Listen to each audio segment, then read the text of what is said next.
Assalamualaikum warahmatullahi wabarakatuh. Kami dari kelompok 6 akan menyampaikan materi mengenai Microwave Access Extraction atau MAE. Sebelumnya kami ucapkan terima kasih kepada Bapak Apoteker Hayul Fadli, Magister Sains sebagai dosen pengampu mata kuliah Kimia Bahan Alam 2.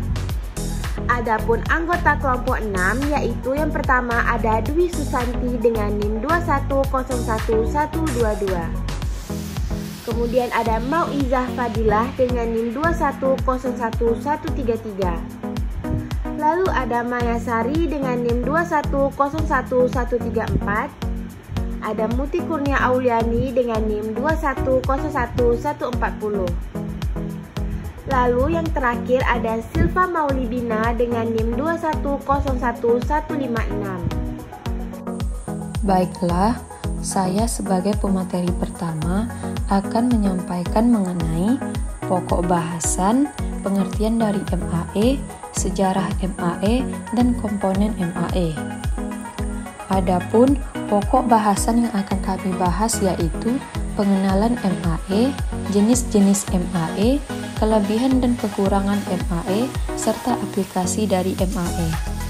Microwave Assisted Extraction atau disingkat dengan MAE ialah alat yang digunakan untuk mengekstraksi dengan memanfaatkan radiasi gelombang mikro, sehingga proses ekstraksi menjadi lebih cepat dan efisien.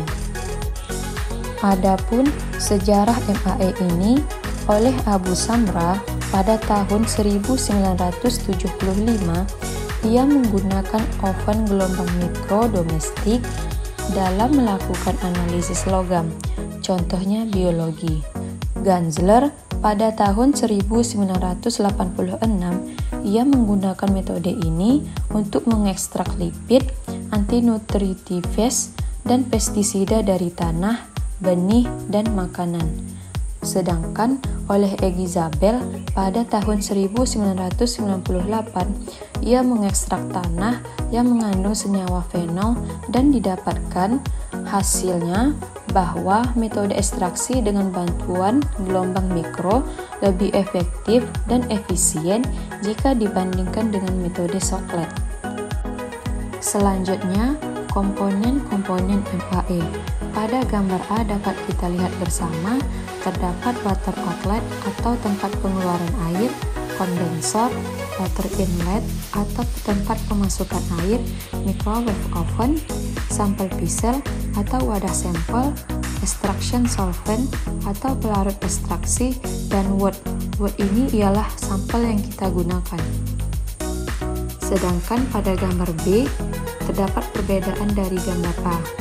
Perbedaannya yaitu pada gambar B ini terdapat termometer dan heating water atau disebut juga air pemanasnya. Baiklah, sekian penyampaian dari saya. Sekian dan terima kasih. Baiklah, selanjutnya yaitu prinsip metode Microwave Assisted Extraction atau MAE. Prinsip penggunaannya didasarkan dengan adanya tumbukan secara langsung dari bahan-bahan yang bersifat polar, dengan adanya perpindahan energi dari gelombang mikro pada bahan baku yang disebabkan oleh terjadinya mekanisme polarisasi dipolar, konduksi ion, dan polarisasi interfasial sehingga terbentuk superheating secara cepat pada bahan baku. Selanjutnya, faktor-faktor yang mempengaruhi ekstraksi dengan metode MAE ini adalah yang pertama pemilihan pelarut. Pelarut yang digunakan harus memiliki tingkat kepolaran yang sama dengan bahan yang akan diekstraksi. Kemudian, volume pelarut. Volume pelarut akan mempengaruhi hasil kadar dari ekstrak yang dihasilkan. Yang selanjutnya yaitu waktu pengekstraksian. Waktu ekstraksi memiliki pengaruh yang besar terhadap ekstraksi. Waktu ekstraksi yang terlalu lama atau terlalu singkat dapat mempengaruhi sifat fisik dari kimia dari bahan yang terekstrak. Kemudian suhu ekstraksi.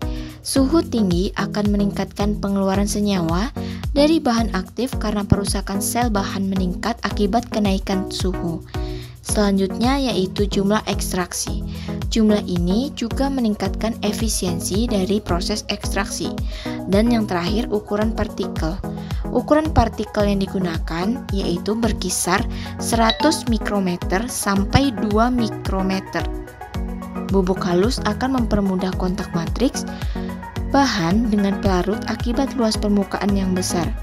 Karena semakin kecil ukuran partikel, maka luas permukaannya semakin besar. Selanjutnya yaitu jenis-jenis microwave assisted extraction. Yang pertama, solvent free microwave atau SVME. Yang kedua, compressed air microwave distillation atau CAMD. Yang ketiga, microwave hydrodistillation atau MHD.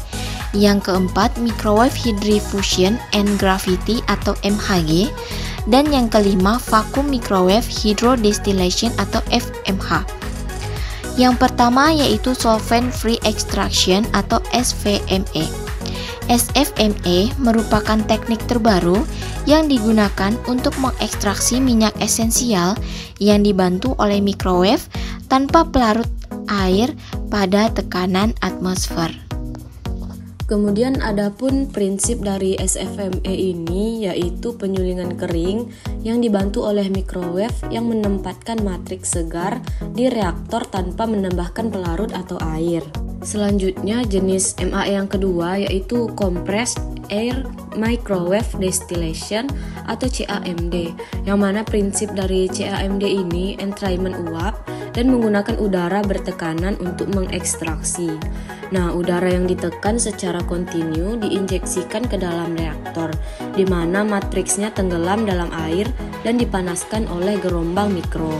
Jenis MAE selanjutnya itu ada microwave hydrodistillation atau MHD, di mana teknik dari alat ini didasarkan sepenuhnya pada prinsip hidrodestilasi klasik, dengan bagian sistem yaitu jalur perakitan yang ditempatkan di dalam oven. Contoh dari penggunaan teknik ini adalah untuk mengekstraksi minyak esensial dari tanaman aromatik dan rempah-rempah.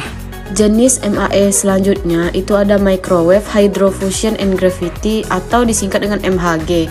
Teknik ini terdiri dari menempatkan matriks di dalam reaktor pada microwave. Selanjutnya microwave akan menginduksi pemanasan air yang terkandung dalam matriks, yang memungkinkan terjadinya penghancuran sel-sel yang mengandung minyak esensial. Contoh dari MHG ini adalah untuk mengekstraksi minyak esensial dari tanaman aromatik dan rempah-rempah. Baiklah, di sini saya akan melanjutkan mengenai jenis MAE yang kelima, ada vacuum microwave hydrodistillation atau disingkat dengan VMH. Penggunaannya yaitu dengan menempatkan bahan ke rongga microwave dengan air untuk menyegarkan kembali bahan yang kering. Nah, bahan kemudian akan dikenakan dengan radiasi gelombang mikro untuk dilepaskannya senyawa target yang diinginkan. Prinsip dari VMH ini, microwave dengan teknik yang didasarkan pada pemanasan selektif yang dikombinasikan dengan sekuensional vakum. Baiklah, sekarang masuk kepada kelebihan dari microwave assisted extraction. Nah, yang pertama itu dapat digunakan untuk mengekstrak bahan dengan konstituen yang kecil, termasuk logam dan pestisida. Yang kedua, dapat meningkatkan hasil dari ekstraksi. Yang ketiga itu dapat mengurangi jumlah pelarut yang digunakan. Kemudian dapat mengurangi lama waktu pengekstraksian, hanya 15-20 menit waktu pengerjaan. Lalu MAE ini dapat meningkatkan akurasi dan presisi hasil yang didapatkan. Kemudian dapat menggabungkan dua fitur yaitu shockwave atau shocklight dan microwave sehingga menambah variasi pengekstraksian. Lalu kekurangan dari microwave assisted extraction yang paling utama itu merupakan biaya yang dikeluarkan itu sangat besar, dan kekurangan dari MAE ini terbagi menjadi dua. Yang pertama itu ada microwave dengan sistem bejana tertutup. Kekurangannya yaitu jumlah sampel yang bisa diolah itu terbatas. Lalu bejana harus didinginkan sebelum dapat dibuka untuk menghindari hilangnya konstituen yang volatil. Kemudian penyusun dari bejana yang biasa digunakan tidak memungkinkan digunakan untuk larutan yang memiliki suhu yang tinggi. Kemudian tekanan tinggi itu dapat meningkatkan resiko terjadinya ledakan. Lalu prosedur single step tidak termasuk penambahan reagen atau pelarut selama pengoperasian. Setelah kekurangan dari microwave assist extraction pada microwave dengan sistem bejana tertutup, sekarang masuk ke kekurangan pada microwave dengan sistem bejana terbuka. Nah, yang pertama itu waktu operasi atau pengerjaan lebih lama untuk mendapatkan hasil yang mirip dengan menggunakan bejana tertutup. Kemudian, throughput sampel yang lebih rendah tidak dapat memproses banyak sampel secara terus-menerus. Berikutnya, terdapat contoh aplikasi microwave assist extraction yang sudah digunakan pada proses penelitian. Baiklah, hanya itu saja yang dapat kelompok kami sampaikan. Terlebih terkurang kami mohon maaf. Kami akhiri dengan wassalamualaikum warahmatullahi wabarakatuh.